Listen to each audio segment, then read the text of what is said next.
I found a lost engagement ring in Central Park. I thought I'd just post it online and move on, until the man who came to claim it looked me in the eyes and said, "It was always meant for you." It was one of those golden New York afternoons that felt like a pause button in the middle of chaos. The air was cool but soft, the kind of day where you just want to wander without a plan. I'd been walking through Central Park with a coffee that had already gone lukewarm, my playlist playing quiet love songs I pretended not to care about. I remember thinking how strange it was that I kept coming back here, to this same path lined with elm trees, like I was searching for something I'd lost years ago. I sat down on a bench near the Bethesda fountain, scrolling through my phone, trying to look busy while couples took photos nearby. The laughter, the way hands intertwined, all of it made me ache in a way I hadn't let myself feel in a while. I brushed away a fallen leaf from beside my shoe, and that's when I saw it. Something small and glimmering beneath the brown leaves, just catching a bit of sunlight. I thought it was maybe a piece of foil or a keychain, but when I picked it up, it was cold and heavy. A ring, a diamond ring.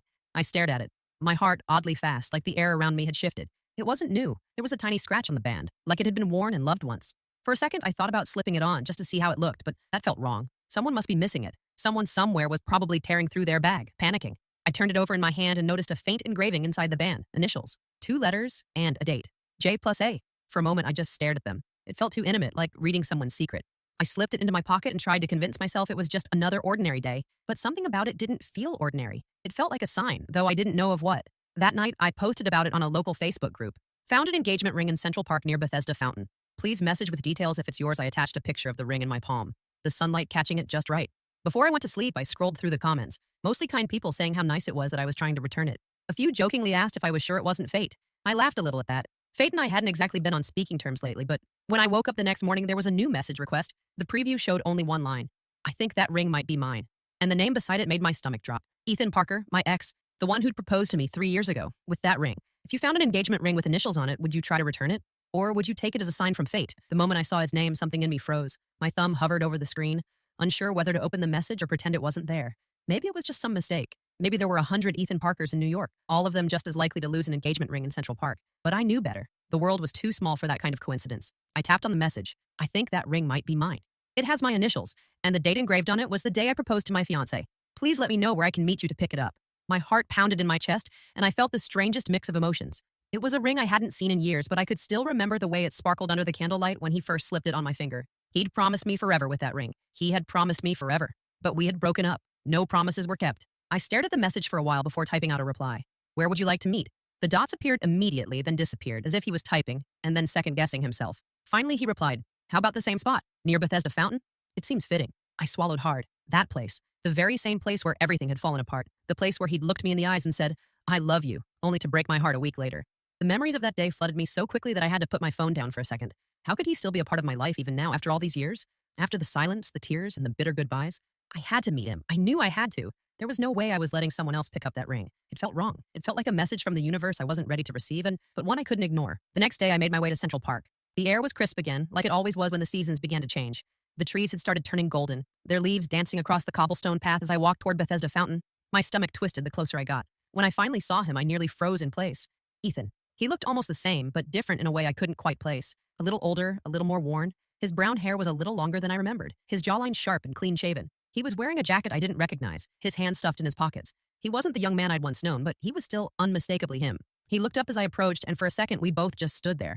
I felt the weight of the moment. The space between us was filled with memories we hadn't spoken of in years. Ethan started, then stopped himself. His gaze dropped to the ground, then back up to me. "You're really here?" I nodded, holding the ring tightly in my hand. I didn't know who else to give it to. He chuckled softly, though there was a sadness to it. "I don't think either of us expected to be here." I swallowed hard, holding my breath as I handed him the ring. His fingers brushed against mine as he took it, and for a brief second, I felt the spark of something long gone. He held the ring up in the light, inspecting it. "It was always meant for you," he said quietly. My heart skipped a beat. Have you ever had a moment with an ex where everything felt like it was leading to this one point? What would you do if they said, "It was always meant for you"? For a few seconds after he said it, I didn't know what to do. His words hung there between us like a delicate thread, thin, trembling, ready to snap. I stared at the ring in his hand, the same ring that had once meant forever, and my chest felt tight, as if the air itself didn't want to move. "It was always meant for you," he repeated, softer this time, his gaze steady on mine. I laughed, though it sounded nervous. "That's a strange thing to say about an engagement ring you supposedly lost." He smiled faintly, the corner of his mouth lifting. "Yeah, maybe it is. But it's true, I didn't know what to say to that. There were too many questions spinning inside me. Why was he here? Why now? And who was the fiancé he'd mentioned in the message? The woman the ring was for?" "So," I said, forcing my voice to stay calm, "you said this ring belonged to your fiancé?" His eyes flickered, a shadow crossing over them. He slipped the ring into his pocket and nodded slowly. "It did. Or, it was supposed to." The words felt like a riddle. Supposed to? I repeated. He exhaled, looking out toward the fountain. The water shimmered under the sunlight, and for a moment, we both watched it like it might give us an answer. We were together for about a year, he said quietly. Her name was Alice. I bought the ring for her. I was going to propose last month. I waited, the silence stretching. But I didn't, he continued, his voice low. We ended things before I ever got the chance. I guess the ring fell out of my jacket that day. I didn't even realize it until later. A mix of relief and confusion flooded through me. Relief that he wasn't engaged anymore, and which was ridiculous because why should that matter? And confusion because somehow this felt bigger than just a lost item. I'm sorry, I said softly. About her, I mean. He looked at me again, eyes warmer this time. Don't be. It wasn't right. I think I was trying to recreate something that couldn't be recreated. Something? I asked, my voice barely above a whisper. He didn't answer, just gave me that look, the one I'd memorized years ago, the one that said more than words ever could. My stomach twisted. Ethan, I said after a moment, why are you saying all this to me? He hesitated, then smiled. Not the easy, boyish grin I remembered, but something softer. Maybe because seeing you again feels like a sign. Like finding that ring wasn't an accident. I shook my head. You really think the universe works like that? He shrugged. I think sometimes it does. Sometimes it throws us back into each other's paths until we finally listen. The way he said it made me want to believe him, even though I'd spent years convincing myself that what we had was gone for good. Then he said, can we get coffee? Just to talk. No expectations. No old wounds. Just talk. And before I could overthink it, I heard myself say, okay, would you agree to meet your ex for coffee if they suddenly showed up like this? Or would you walk away before old feelings returned? We ended up at a small cafe just outside the park, the kind with old wooden chairs and a faint smell of cinnamon that somehow makes you feel safer. The barista smiled when Ethan ordered, like she recognized him, and I couldn't help but wonder if he'd been here often, maybe with someone else. He caught my glance and gave a half smile as if he knew what I was thinking. We sat by the window. The afternoon light spilled across the table, turning the steam from our cups into thin ghosts rising between us. For a while, neither of us said anything. I stirred my coffee just to keep my hands busy. So, he finally said, you stayed in New York. I nodded. Yeah, I tried to leave once. Chicago. Didn't last. The city always pulls me back. He chuckled softly. I remember. You said New York was like an ex you couldn't quit. That made me smile despite myself. Seems like you remember a lot of things. He looked down, tracing his finger along the edge of his cup. Some things don't fade, he said quietly. Some people don't either. The words hung there. I didn't know whether to let them in or push them away. It had been 3 years since we last spoke. 3 years of silence, of rebuilding, of pretending not to wonder what if. So what about you? I asked, still writing music. His eyes lifted to mine, and there was that familiar spark again. Yeah, mostly for other people now. It's weird. Writing love songs when you don't really believe in happy endings anymore. Do you really not? I asked, curious. He smiled faintly. I used to think love was a straight line. You meet someone, fall in love, build a life. But now, I think maybe it's more like a circle. You end up where you started, only this time, you know what you lost. Something about that hit too close. We sat there for a while, just sipping and stealing glances. It felt almost normal, like no time had passed at all. But under it all was this quiet pulse of tension, a rhythm neither of us wanted to name. Finally, I said, Ethan, why did you really message me? You could have just ignored the post. You didn't have to see me again. He leaned back thinking, because when I saw your photo holding that ring, it felt like the universe was laughing at me. Like it was saying, here's the person you let go. Here's the promise you broke. What are you going to do about it? I didn't know what to say. The words made my chest ache in a way I thought I'd outgrown. He looked right at me then, his voice quiet. I never stopped wondering what would have happened if we'd tried harder. The cafe felt too small for all the things we weren't saying, so I said the only thing I could. Maybe some things are better left in the past. But even as I said it, part of me wasn't sure I believed it. Do you believe people can fall in love again with the same person? Or once it ends, should it stay that way? After that coffee, I told myself it was closure, that we'd just met, talked, and gone our separate ways like mature adults. I even walked home feeling light, like I'd finally buried something that had been haunting me for years. But that illusion lasted less than a day. The next morning, I woke up to a text. I can't stop thinking about yesterday. Dinner tonight? One last catch-up? I stared at it for a full 5 minutes, trying to convince myself not to answer. But curiosity is a dangerous thing. So is nostalgia. By 7, I was sitting across from him again. This time in a quiet Italian restaurant tucked into a side street near Columbus Circle. The same way he used to plant surprises back when everything between us was new. He smiled as soon as he saw me. You came. I told myself it was just dinner, I said. Sure, he said with a grin that still made my heart trip a little. Just dinner. We ordered pasta and wine, and for a while it felt easy, like we were two old friends who'd survived the storm and somehow made it back to shore. He told me about his work, about the songs he'd written, the tours he'd turned down. I told him about my art gallery job, about how I'd started painting again after years of avoiding it. It was strange how natural it felt, how every laugh came so easily. And yet, under the laughter, something heavier lingered. Every time our hands brushed across the table, every time his eyes softened when I spoke, the air between us thickened. At one point, he leaned forward, his voice softer than the candlelight flickering between us. You know, I kept that photo of you. The one from Coney Island. You were laughing, hair all over your face, holding that ridiculous pink ice cream. I blinked, surprised. You kept it? He nodded. Yeah, through everything. I guess I couldn't let it go. Something cracked open inside me, something I thought I'd sealed shut. Why tell me this now, Ethan? I asked. He hesitated, fingers tracing the stem of his glass. Because maybe I'm finally brave enough to say what I should have said before. I swallowed. Which is? He looked at me with that same quiet intensity that used to undo me completely. That I never stopped loving you. Not really. The world seemed to still. The sound of clinking glasses and soft jazz faded into nothing. I wanted to say something, anything, but the words wouldn't come. My chest felt tight, my throat heavy with years of unspoken questions. Finally, I whispered, "You can't just say that after everything." "I know," he said softly, "but I had to." We sat in silence, the candle between us flickering like it couldn't decide whether to burn out or keep glowing. And for the first time in years, I didn't know what I wanted. If your ex told you they never stopped loving you, would you give them another chance? Or protect your heart and walk away? That night after dinner, I couldn't sleep. The city outside my window was alive as always. The hum of traffic, the faint music drifting up from the street. But inside my apartment, everything was too quiet. Ethan's words kept looping through my head. "I never stopped loving you." I turned on my lamp, sat up, and stared at the ring on my dresser. The one I'd found, the one that had somehow brought him back into my life. I still hadn't given it back completely. He'd handed it to me at the end of dinner, saying, "Keep it for now. I'll know when to take it." That felt like a metaphor I wasn't ready to unpack. I tried to distract myself with a book, then a movie, but everything blurred. It was impossible not to remember. The night he proposed, the warmth in his eyes, the way my hands shook when I said yes, and then the slow unraveling that followed, the arguments, the distance, the silence that grew louder than love ever had. We'd fallen apart because neither of us knew how to be honest. Maybe we were too young, too scared, too stubborn. Maybe both. I didn't realize I was crying until I felt a tear hit the back of my hand. The next day, Ethan texted again.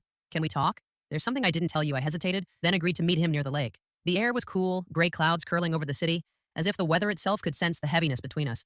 When I arrived, he was already there, leaning against the railing, looking out at the water. "Hey," I said softly. He turned and smiled faintly.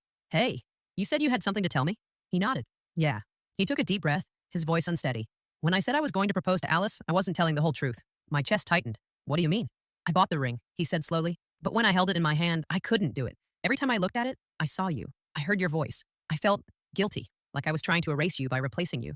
I stared at him, stunned. "So you never proposed?" He shook his head. "No, she knew. She said she could tell my heart was somewhere else." I think she was right. The words hung heavy in the air. "You think this is some sign?" I asked. "That finding the ring means we're supposed to try again?" He looked at me, eyes soft but sure.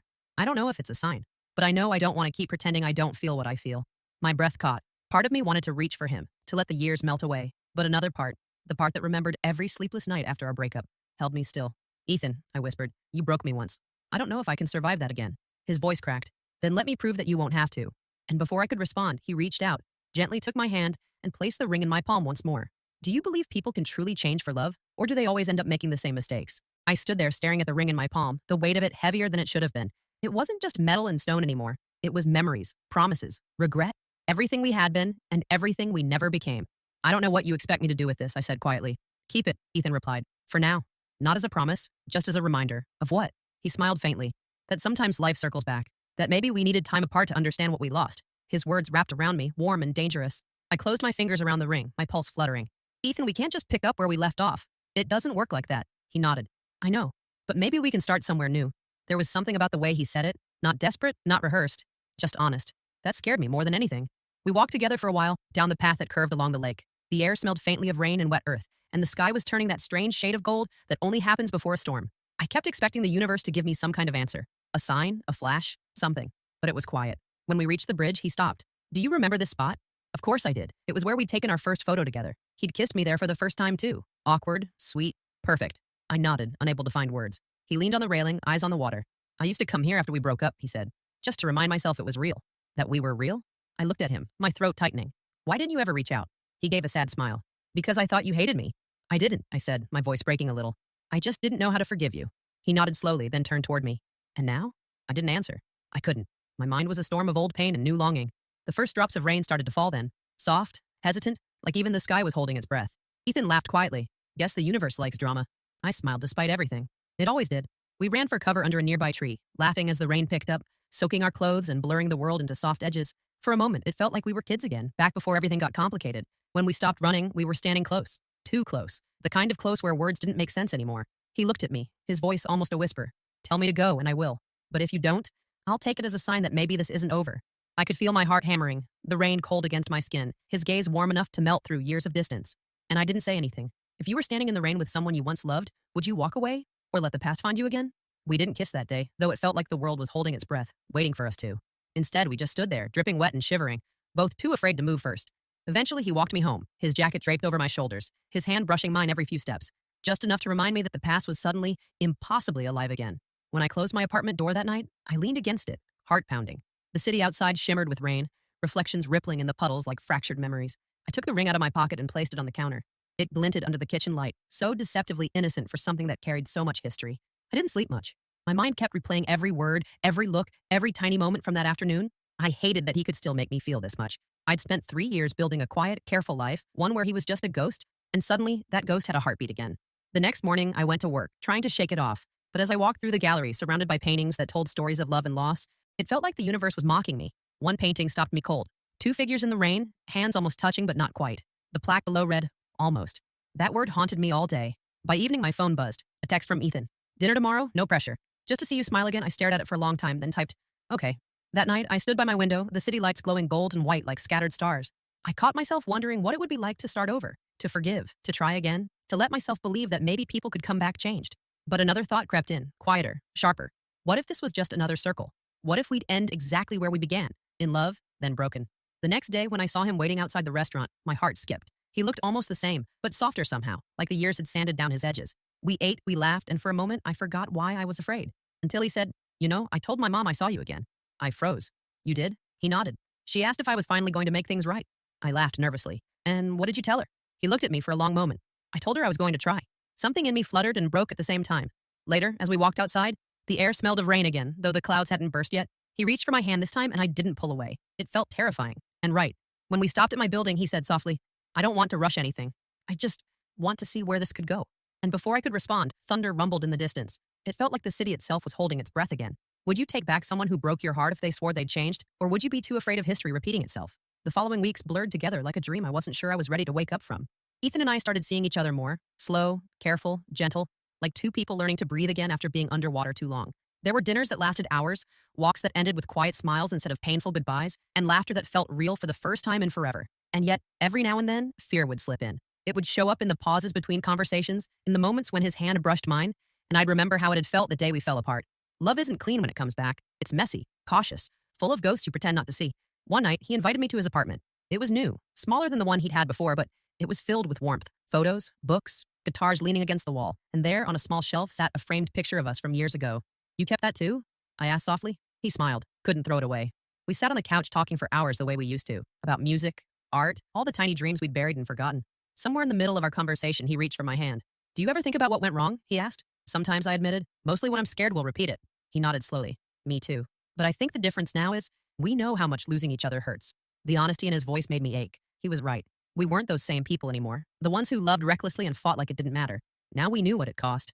Still, something in me hesitated. Maybe because I'd built walls so high that even love couldn't climb them easily. Maybe because deep down, I didn't trust fate. Not after how cruel it had been the first time. A few days later, he called late at night. His voice sounded different. Quiet, unsure. Can we meet tomorrow? He asked. When I met him the next morning, he was already at our spot by the fountain. The air was cold, the sky gray. He had his hands in his pockets, eyes distant. Oh, what's wrong? I asked. He took a deep breath. I got offered a job. A big one. Producing an album in Los Angeles? My heart sank. That's incredible, I said, forcing a smile. Yeah, but it means leaving for 6 months. There it was again, in the universe testing me, testing us. He looked at me, searching my face. I don't want to lose you again, but I can't turn this down. So I need to know, what do you want? I opened my mouth, but the words tangled inside me because I didn't know. Did I want to hold on tight and risk breaking again? Or let him go and risk never finding this kind of love twice? The fountain behind us murmured softly, the same sound it had made the day I found the ring. It felt like everything had come full circle. If love gave you a second chance, but it meant facing distance and uncertainty, would you hold on, or would you let it go before it could hurt again? I don't remember how long I stood there in front of him, the sound of the fountain filling the silence we couldn't bear to break. It was almost poetic, that the same place where our love had ended, and then somehow started again, was now asking us to make a choice. He looked at me, eyes soft, waiting for an answer. But how do you answer a question that might change everything? I don't want you to stay for me, I said finally. My voice came out quieter than I meant. You've always dreamed of something bigger, Ethan. I can't be the reason you give that up. He stepped closer. And if leaving means losing you again? I swallowed hard. Then maybe that's what's supposed to happen. He studied me for a long moment, his jaw tightening like he wanted to argue, but instead he just nodded. You always were stronger than me. I laughed softly through the tears gathering in my eyes. You just never liked hearing no. He smiled, the same crooked smile I'd fallen for years ago, and reached into his pocket. My breath caught as he pulled out the ring. Then before I go, he said, I need to give this back to its rightful owner. I shook my head. Ethan, not like that, he said quickly. I don't mean as a proposal. I mean as a promise, that no matter what happens next, this was real, that it always was. He placed the ring in my hand, curling my fingers around it. His touch was warm, grounding, heartbreakingly gentle. I found it again because of you, I whispered. Maybe that's what it was always meant for. Not to bind us, but to remind us. He smiled faintly. Remind us of what? That love isn't lost, I said. It just changes shape. For a long moment, neither of us moved. The city around us blurred into sound and motion. People passing by, unaware that the world had quietly shifted for two people standing by a fountain. Then he stepped back, eyes glistening. I'll come back, he said. And if the universe really wants us to find each other again, we will. I nodded, tears slipping down my cheeks. I'll be here. We didn't hug, we didn't kiss, we just stood there, the space between us filled with everything that had been and everything that still might be. Then he turned and walked away, disappearing into the crowd, his figure fading until all I could see was the shimmer of light on the ring in my palm. Weeks passed after that. Life moved forward the way it always does, quietly, stubbornly. I went back to work, to painting, to coffee, and morning walks in the park. Some days I missed him so fiercely I could barely breathe. Other days I found peace in the silence he left behind. Then one morning, a small box arrived at my door. No note, just the ring, polished, shining, and a slip of paper inside with 5 words written in his handwriting. It was always meant for you. I smiled through the tears that came too easily, and for the first time, I slipped the ring onto my finger. It didn't feel like belonging to someone else anymore. It felt like coming home to myself. Do you think love that's truly meant for you ever really disappears? Or does it always find its way back, even years later?